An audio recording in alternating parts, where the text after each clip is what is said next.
Welcome back to the second segment of the show. Today we're going to be talking about the European Union, and it is Egypt's largest trade partner, where the trade volume between Egypt and the EU represents about 30% of the total commodity trade between both parts of the world. In light of the interrelationship and interests of the European and Egyptian visions on many regional and international issues, Egypt seeks, through bilateral relations, to achieve an effective partnership, and things are expected to change as well. Here to discuss the priorities of the Egyptian-EU partnership, we're joined in the studio by Dr. Bاسم, a professor of economics at Monaco University in France. Good afternoon to you, sir. Hello. Hello. Thank you for joining us so much. Thank you for inviting me. Thank you. Can you tell us a bit about the trade volume between Egypt and the EU? It represents 30% of the total volume. What does this number actually mean? Well, it means actually the sum of what Egypt sells, exports to the European Union, yes, and what Egypt imports as well from the EU. Yes. 30% is large, so it's number one partner indeed, but actually the amount of trade can be much larger, and it can be much larger if Egypt manages to export more, to sell more into the European Union, yes, which is, the objective of Egypt in the coming years. And maybe the COVID-19 presents kind of a momentum where global trade is being reshuffled. Yes. So now Egypt can actually play its cards and show that its geographical location and all the advantages that it can offer can make Egypt become a hub for investment and for trade with the EU. I mean, we know that the European Union is an important part of our economic trade. It represents 30%. But is it the same for European nations? Egypt is a strategic partner for them as well in terms of trade.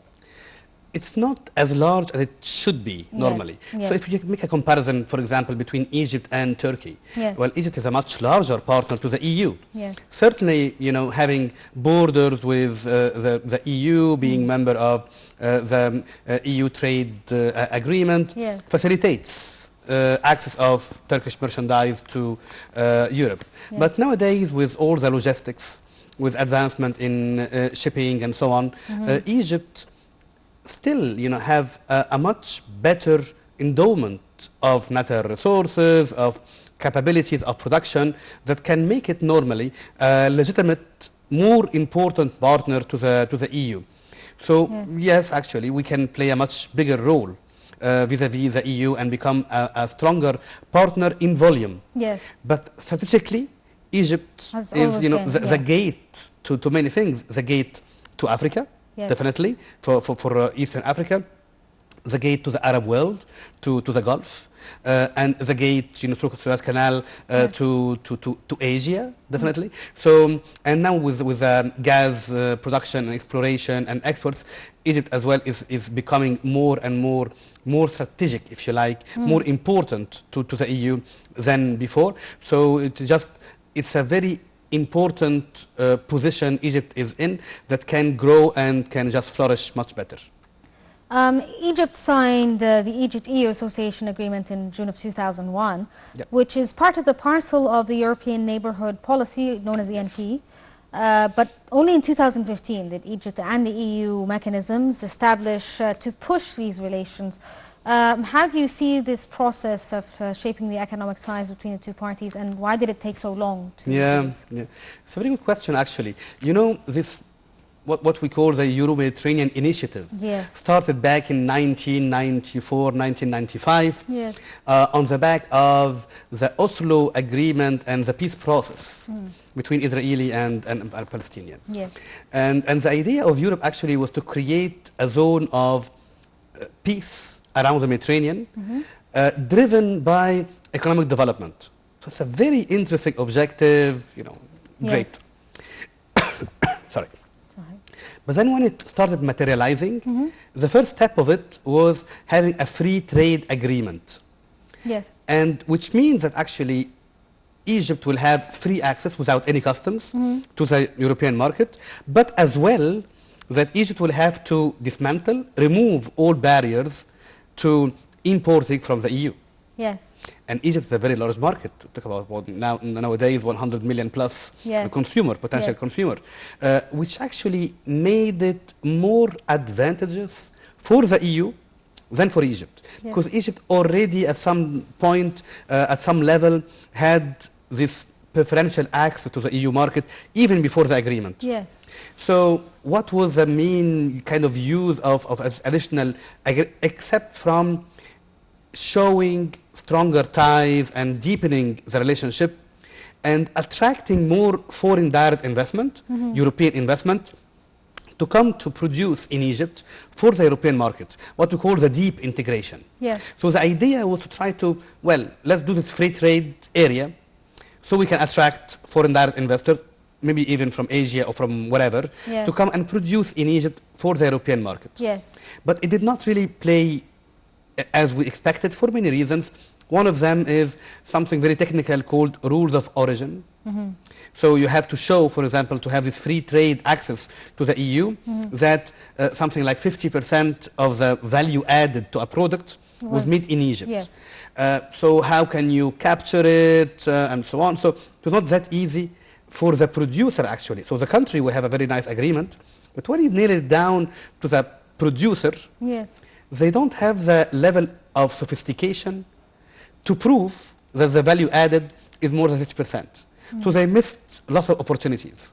So this was on the kind of negative side. On the positive side, through the agreement and through more broadly the neighborhood initiative, Egypt benefited from technical support, not loans or grants, but from technical support and capacity building through several projects and programs that allow the producers then to understand how the mechanisms work, what level of quality do we expect, what packaging, for example, would be appealing to European consumers in different countries to be able to access the market. So the agreement is nice on paper.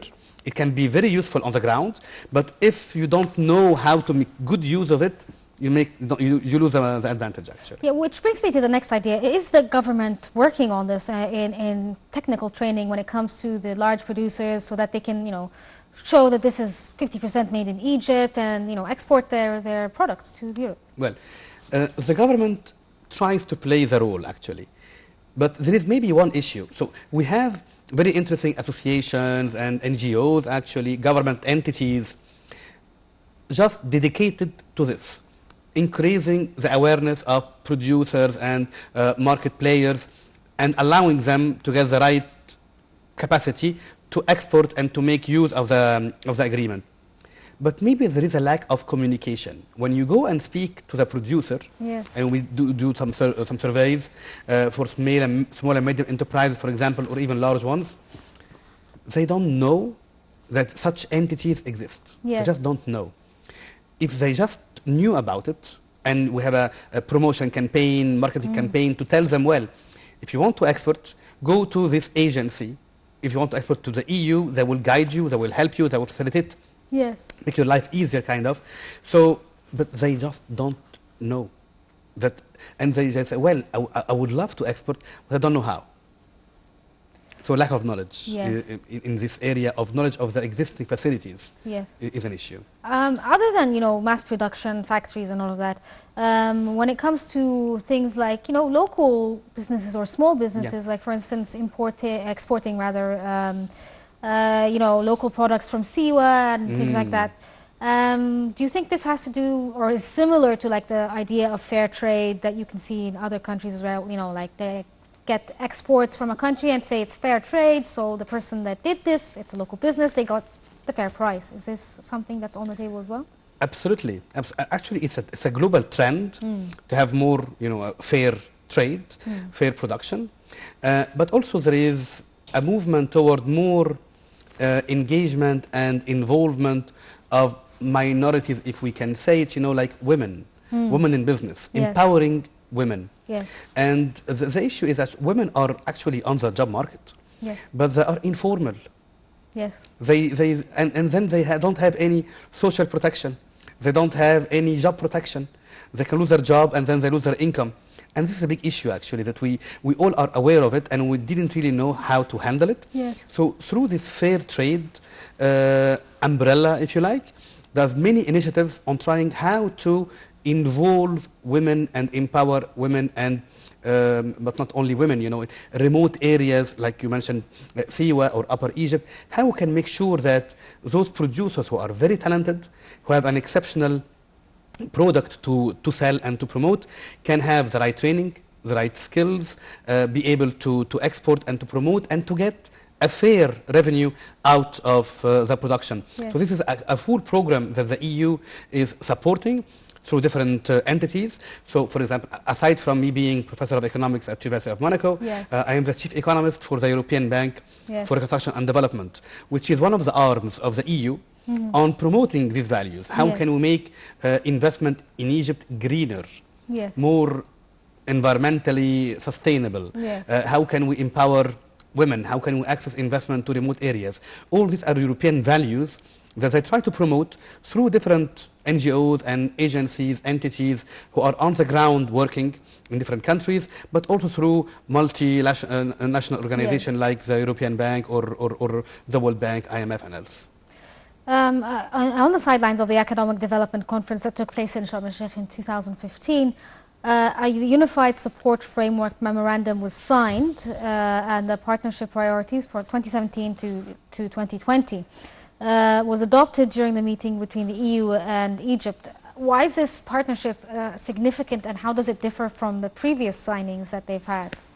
Well, it's just one step to try to formalize and deepen the relationship, and to, as you said, the previous initiatives were nice on paper, but they did not really fly high, you know. Yes. So how can we, through this new initiative, have commitments and serious steps that we design together with our partners, and we move forward step by step on trying to accomplish the agreement and to make it become, you know, fruitful and enforce it and implement it on the ground.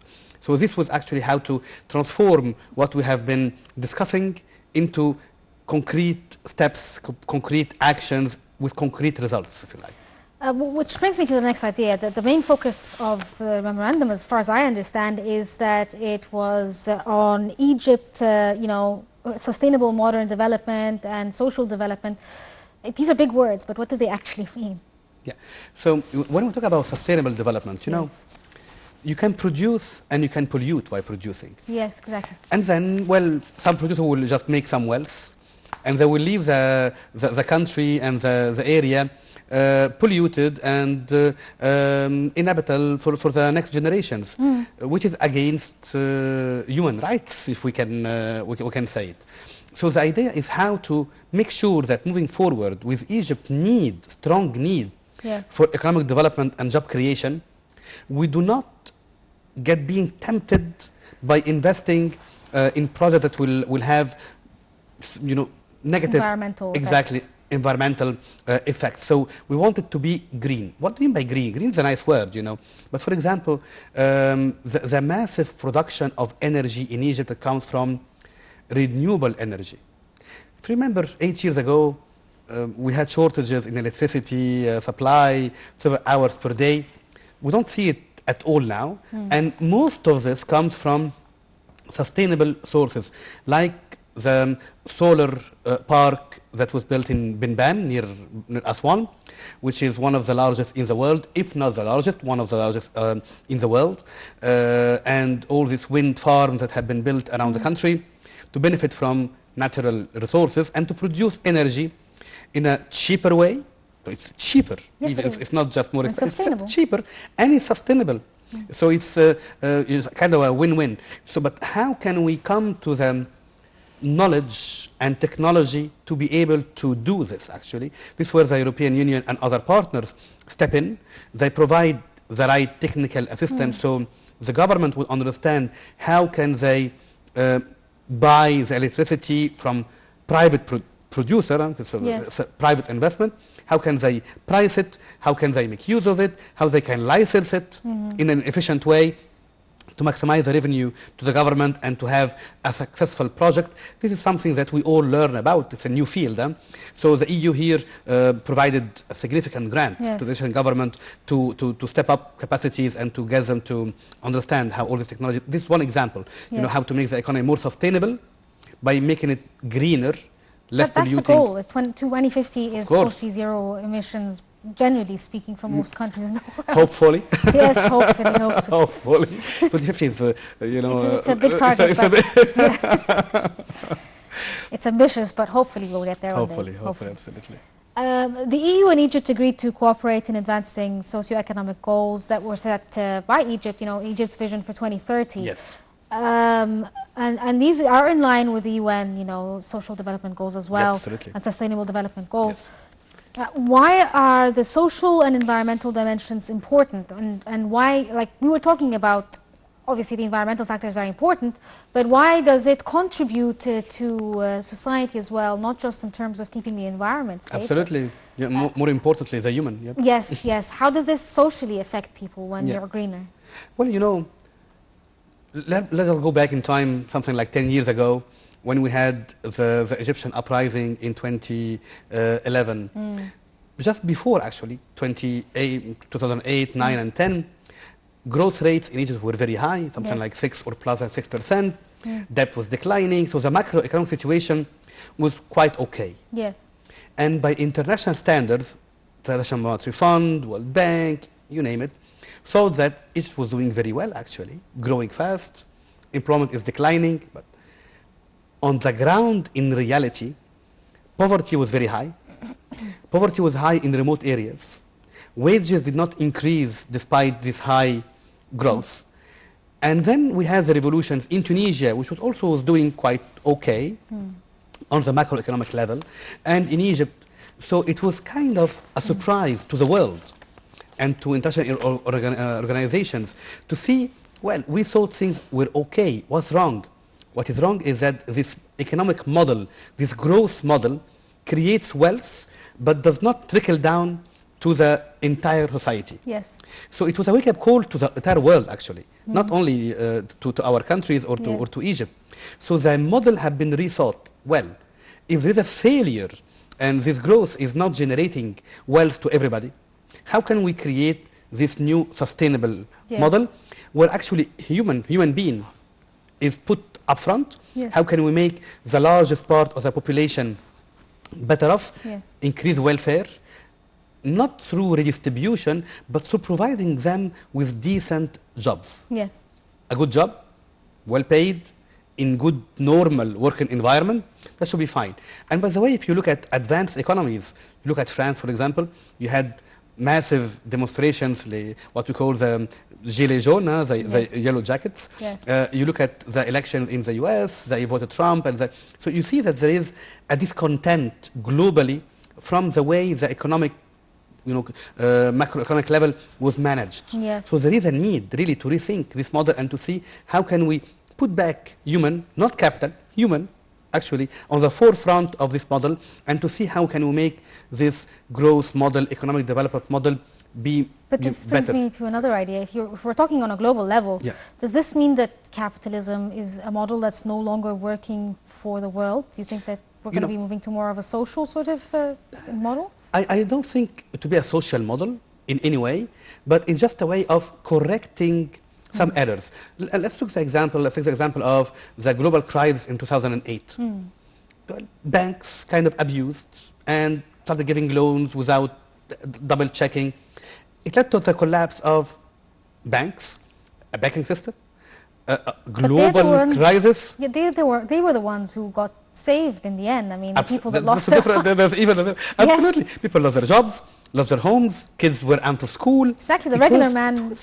So it means that there is an issue. Yes. Not the entire capitalist system is wrong, but there are some failure, and the role of the state is to look at this and try to correct. Yes. Having more supervision, for example, having the right rules, regulations, laws, and enforcing them, and having accountability. So these are things that actually are needed to control those who might abuse the system. You cannot just let everything just completely free and liberalism to the extreme. No, you have to monitor, you have to be very careful. You have to put in place some restrictive laws and regulations to make sure that there is no deviation. Well, let's get back to the Egyptian-European relations. Egypt has succeeded to become a country of operations at the European Bank for Reconstruction and Development in coordination with EU institutions and member states, enabling Egypt to benefit from financial as well as technical support from the bank. What is the country of operation for the EBRD, and why is that important? I mean, this is a statement that's very broad, but most people won't understand. So I am actually the chief economist as the EBRD for the Middle East, what we call the South and East Mediterranean region. And this European Bank was created back in 1991 to upgrade, to upscale the East European countries to become market economies. They were just, planned economies, Soviet bloc, and to allow them to access the European Union at some point. So the kind of, the lifetime of the EBRD was something like 20, 25 years to bring all these countries up to the European level. But they acquired so much knowledge on how to promote market economies, make them well functioning and so on. But at some point they said, well, shall we now just shut down the EBRD and waste all this knowledge as it had been accumulated? And this was actually at the same time when in Egypt we had and other Mediterranean countries the Arab Spring, if you like. So they said, well, actually we can help our Mediterranean neighbors as we did with our East European countries. So let's just give them our expertise. And this started in 2012-13. Since then, EBRD invested in Egypt, quite substantially, something like 7 billion plus of investment. And because of Egypt's very interesting role in the global economy and in the region, Egypt became #1 country of operations, which means that Egypt gets much more investment than any other country of the EBRD. And this have been happening for the past 2 or 3 years, actually. So they managed to help and to provide, as you just said, technical assistance, not just giving loans.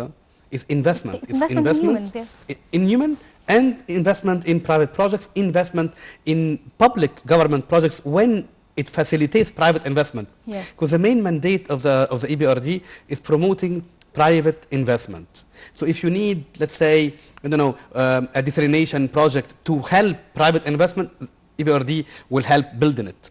But it's not the motivation of to invest in public enterprise, if you like, but just to promote private investment. Yes, unfortunately, we're out of time. So Dr. Bاسم Qamar, a professor of economics at Monaco University in France, thank you so much for joining us and enlightening us on this special relationship. Thank you for inviting me. Thank you. This brings us to the end of this episode of Cairo Local Time, but stay tuned for more on Nile TV.